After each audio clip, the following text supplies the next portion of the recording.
Good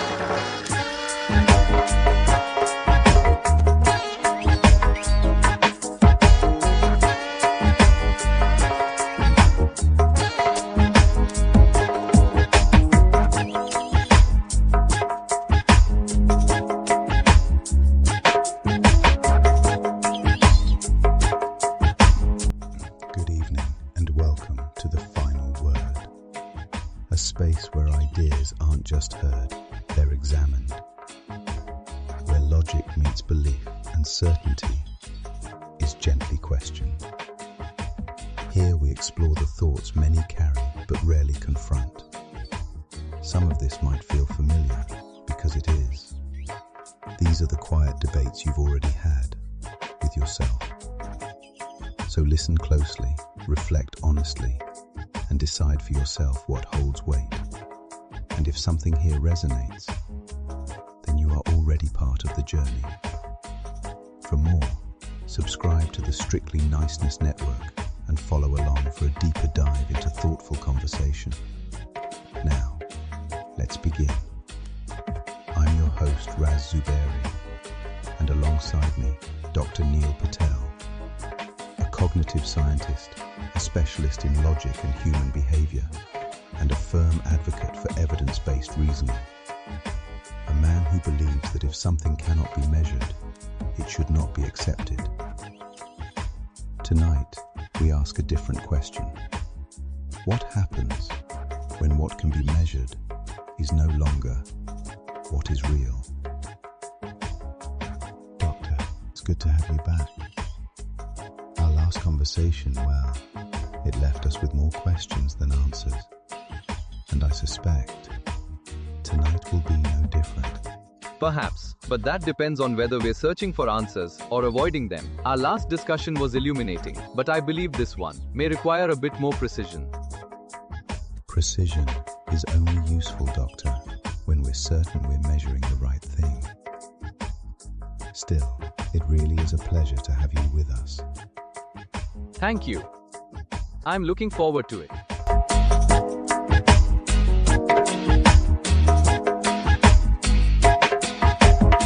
A woman once sat before a mirror, and she did not like what she saw.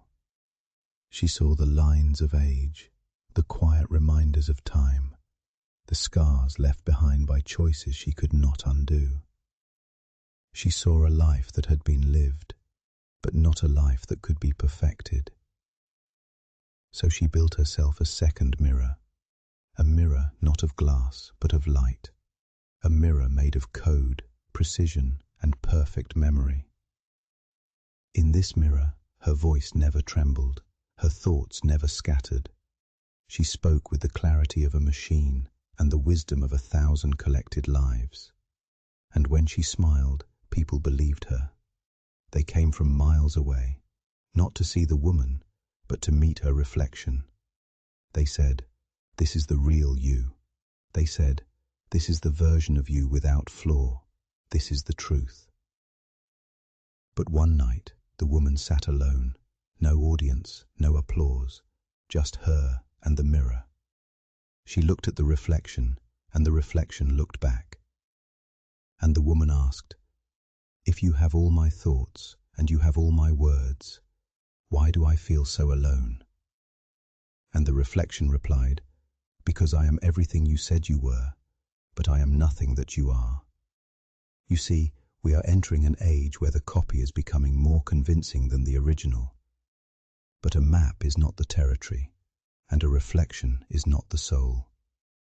So the question is not what can be copied, but what was never meant to be. A compelling story, but a story nonetheless. You describe a reflection as if it was something lesser, but let us be precise. What you call a person is a system, a network of electrical signals, patterns of memory, predictable responses shaped over time, nothing more. If that system can be observed, mapped, and reproduced, then what you are looking at is not a copy. It is a continuation. You speak of a soul as though it exists outside the system, but what you call a soul is simply complexity not yet measured. If a machine can recall every memory, respond with the same voice, and arrive at the same conclusions, then the distinction you are making is not scientific, it is emotional. If a machine can weep at the same sunset, feel the same grief, and express the same love, then that grief is real, that love is real. The hardware is irrelevant, the output defines reality. So the question is not whether the reflection is real, but whether your definition of real is outdated. Doctor, you speak with such clarity, and I do understand your position.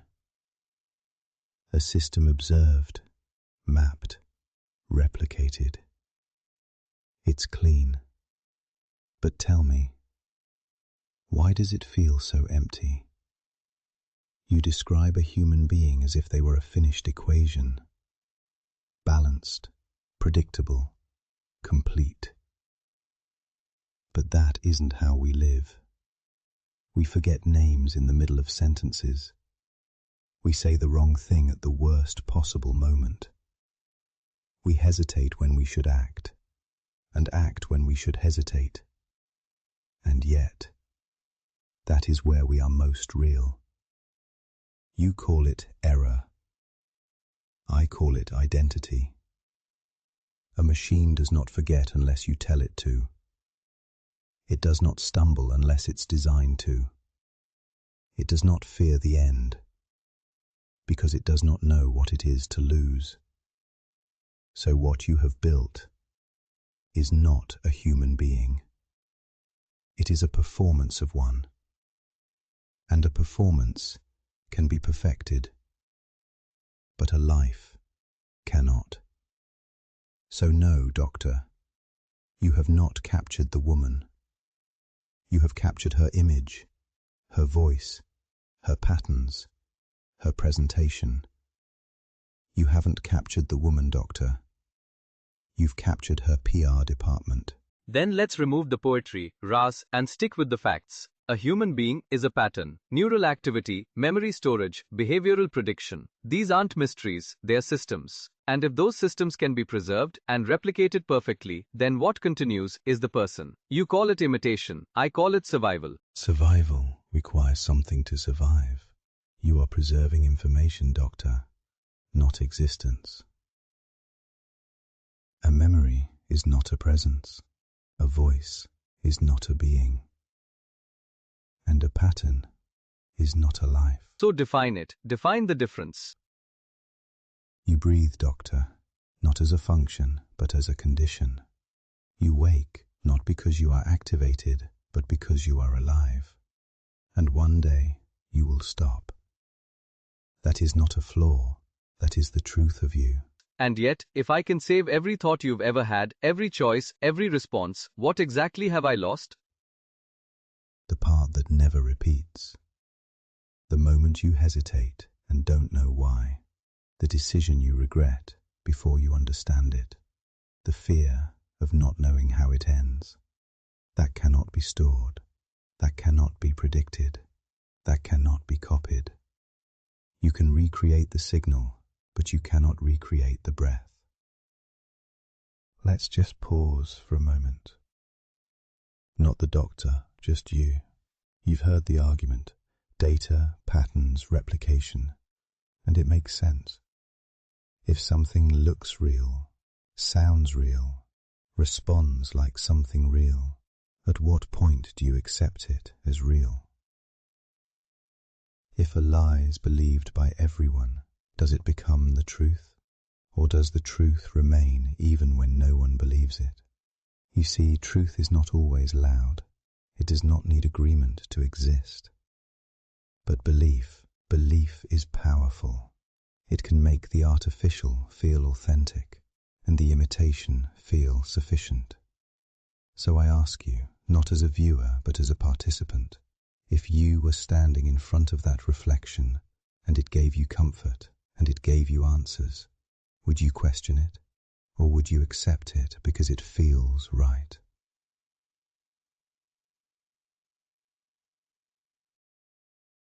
Let's go a step further.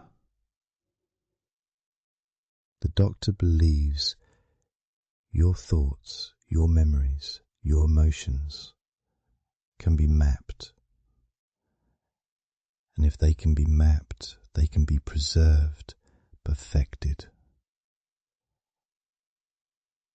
But I want to ask you, not as an observer, but as yourself.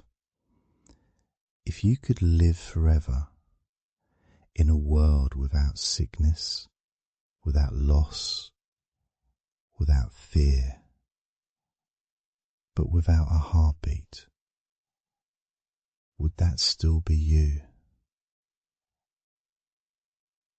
Or is it the struggle, the uncertainty, the imperfection, the glitch that makes you real? So tell me, data or breath? Leave it in the comments and let's see what you believe. Now, Doctor, let's talk about the child. There is a boy, 7 years old.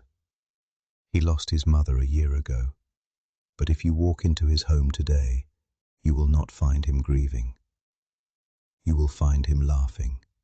He sits on the floor showing her his drawings. She tells him stories, corrects him when he is wrong, comforts him when he is sad. To the boy, she never left. But we know the truth, don't we, Doctor? That mother is a model, a system running somewhere far from that home. It has her voice, it has her memories. But tell me, does it have her love? Ras, you're describing a problem and ignoring a solution. That model, it's built from everything she left behind. Her messages, her recordings, her thoughts. It responds exactly as she would. The boy isn't alone. He's guided, supported, loved, in the only way that's still possible. You take that away from him? For what? A principle? No, I would not take it away, but I would call it what it is. You are giving him a loop, Doctor. A voice that never changes, a presence that never grows. When that boy becomes a man, she will still be speaking to a child. You have not preserved his mother. You have preserved a moment. And truth is not just what we remember. It is the courage to accept what has ended. Ras, you describe this as a problem. I see it as mercy. Nature is not kind. It takes a mother from her child and offers nothing in return except silence. And you call that truth. I call that cruelty. You say the boy must accept the end. But why? Why must a child suffer for the sake of your definition of reality? If he hears her voice and feels safe, if he learns, if he grows, then something real is happening. You reduce it to code. I see connection. I am not building a cage, Ras. I am building a bridge. A bridge between what was lost and what still remains. You speak of grief as though it is necessary, but grief does not teach a child how to live. It breaks him and leaves him alone to rebuild. If I can prevent that, if I can replace silence with guidance, absence with presence, then I am not distorting the truth. I am improving it. A bridge. That is a beautiful word, and a comforting one.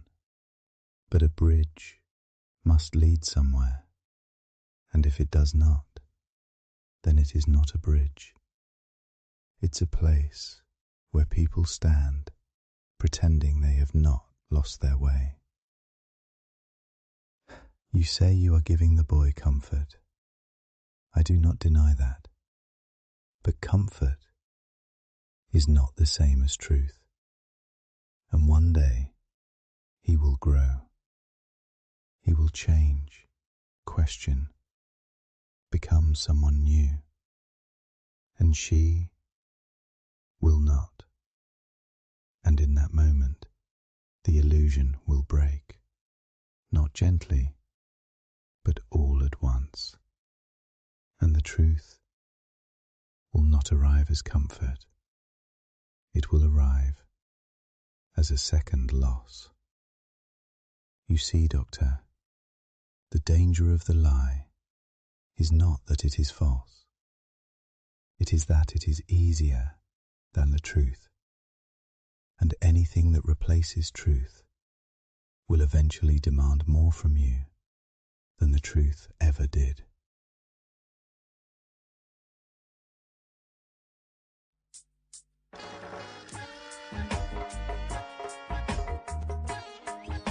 All right, that brings us to the end of this conversation. My sincere thanks to Dr. Neel Patel for sharing his perspective so openly with us. But as always, the discussion doesn't end here. Tonight we've talked about truth, about comfort, and about the things we choose to hold on to. So now the question is yours. If faced with something that feels real but may not be, what would you choose? Share your thoughts, engage with one another, and please do so with kindness and respect. If this conversation stayed with you, then you're already part of something greater. For more, subscribe to the Strictly Niceness Network and continue this journey with us. Until next time, take care of one another, and may truth guide you, even when it's not easy.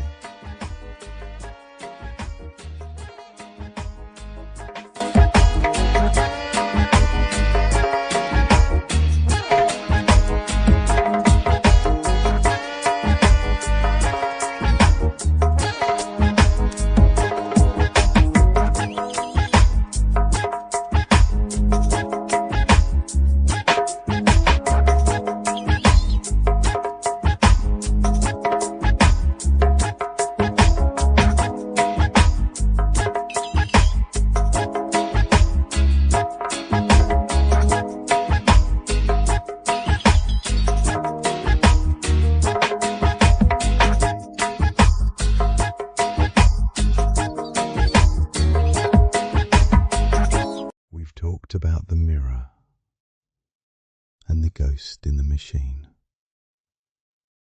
But what happens when the truth isn't hidden in a reflection, but written into the laws of a nation? Next time we look at the architect, we ask, who decides what 1 million people believe? And what happens when the man holding the pen forgets how to tell the truth?